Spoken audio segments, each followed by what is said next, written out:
Over the past 12 years, we've been able to deliver surgeries to over 2,000 patients and train over 1,500 health workers. But our goal in the long term is to ensure that we are able to decentralize the Cleft care to a number of locations. Nkommo Wo Ho Teaching Hospital happens to be the hub where we've started the care delivery, starting from nutrition. Those same patients go through surgery. Some of them are recommended for speech therapy, and some others get to receive dental services. So our partnership with Qatar Charity is to be able to have that resources that is required to be able to deliver these surgeries to our patients, be it from close proximity in Greater Accra region and even for those who live very far away from the Greater Accra region. Cleft has been identified as 1 in 700 beds across the world would be cleft. And so, for example, what that means is that cleft is not only specific to Ghanaians, it's not only specific to Africans. It's a global condition that the cause of which is yet to be determined. There have been some risk factors that have been identified to possibly be triggers for cleft. Some research suggests that genetics plays a role in determining whether or not someone may be a cleft patient or may be giving birth to a cleft condition or not. Some research has also suggested that mothers who are exposed to smoke, be it based off on direct smoking or based off on the living conditions, they use charcoal or firewood for cooking. That level of smoke exposure may somewhat, in some cases, trigger and affect a pregnant mother giving birth to a cleft child. So there is still research ongoing to determine the actual cause of cleft, but there are basically two types of cleft. There's mainly the lip and then there's the palate.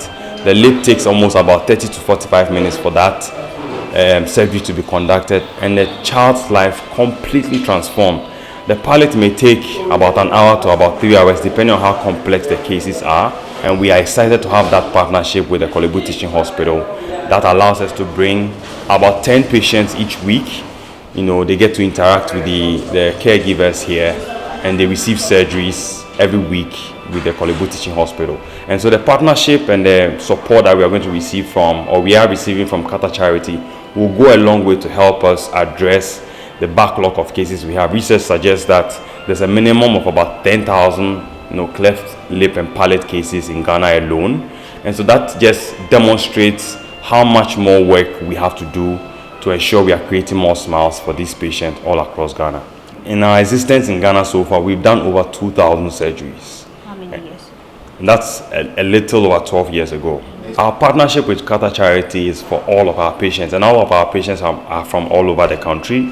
And so it's not just targeted at patients who are in Greater Accra region, patients from Tamale, patients from Upper West, Upper West. In fact, in some cases, we've had patients from outside of Ghana come through to receive care from us. And so this support from Qatar Charity would go a long way to benefit all of these patients across the country. Because of cultural sensitivities, because of, lack of information, people who give birth to cleft child sometimes are attributing it to a lot of factors that are not medical, that are not scientific.